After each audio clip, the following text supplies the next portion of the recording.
net working capital to total assets ratio. What is this all about? We're going to walk through it and try and see if it's something that we want to be overly concerned with. We're definitely, I should say, going to know what it's about, but should we be very concerned with it? And the way I'm asking this question, you probably have an idea of what my opinion is of this ratio, but let's take a look and see what's actually going on. So net working capital, one of my favorites to actually consider in finance, is very simply our current assets. Well, let me just write CU assets minus current liabilities. I like it because it lets us know if we should even bother taking on more debt. Why? Because current assets are the things that you can liquidate within the year, and current liabilities are all the money that you owe within the year. So if there was an emergency, we had to sell everything that we possessed. All right, what are the things that we can actually sell this year? Those would be your current assets.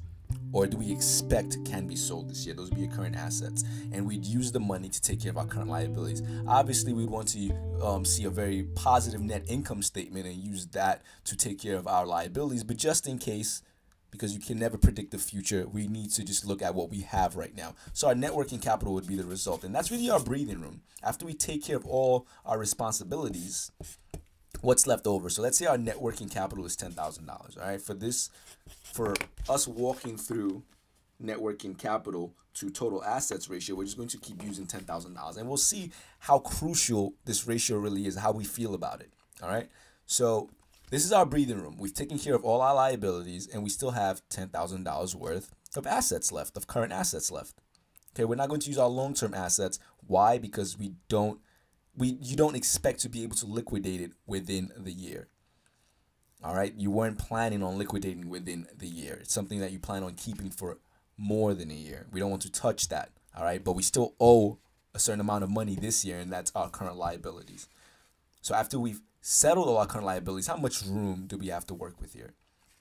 So understanding net working capital, that's basically just in case we're going to borrow some more money to do whatever we wanted with, we have to make sure our interest payments for this year will not increase by more than $10,000, because after that, we don't really have much room to work with. We're almost underwater.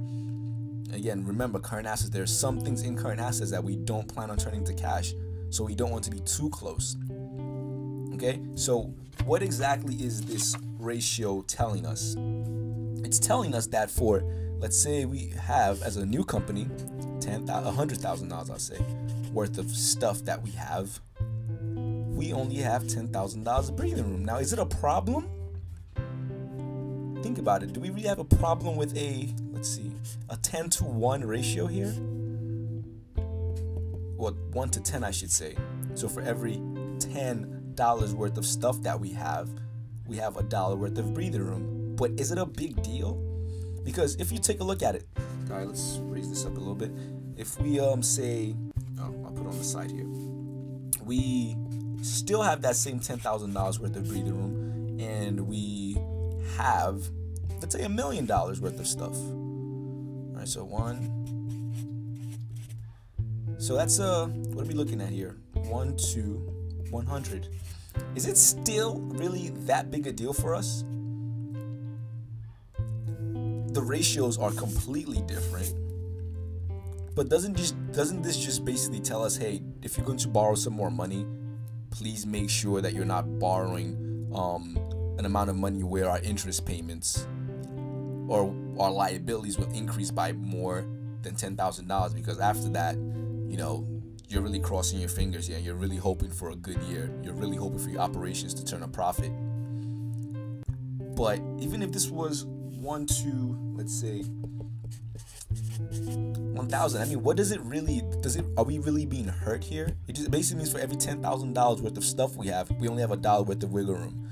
But us interpreting it and actually having a conversation about it, as long as we don't actually go under, are we really in trouble? If we're managing our long-term assets correctly, and we are yielding a profit, and we know for a fact that we can cover our current liabilities this year, Is it really a problem? It may be a problem if you are looking at an economic climate that's very, very unsteady. So those long-term liabilities, they are all of a sudden going to turn into current liabilities. And if you haven't been bringing in money and you're looking at $1,000 worth of stuff that you paid for with a bunch of long-term assets, then all of a sudden you may be in trouble. But for right now, are we going to panic over the differences in our net working capital to total assets ratio? I say no. I definitely like it because it allows you to take a look at everything you have and see how much wiggle room you have in comparison. But it's not something that I would burn a shit. I wouldn't start a riot over it. Okay, I wouldn't. We can argue back and forth of what the right ratio is and where we should aim for, but it's going to depend. It's going to absolutely depend on the market. It's going to depend on what our competition is doing. It's going to depend on our strategy. It's going to depend on our industry. If we're partners in a bunch of different industries, all those different companies are going to have different total assets. Different net working capital to total assets ratio. All right, so just look at it. If a 1 to 10, for every $10 worth of stuff we have, we only have $1 worth of wiggle room. Okay, so just don't borrow any more money right now. For every $1,000 worth of stuff we only have $1 worth of wiggle room. Okay, don't borrow any more money. You're really, really close, and you better make sure that you are successful going forward in the future. Okay, so it can mean we're very leveraged. It cannot mean we're very leveraged.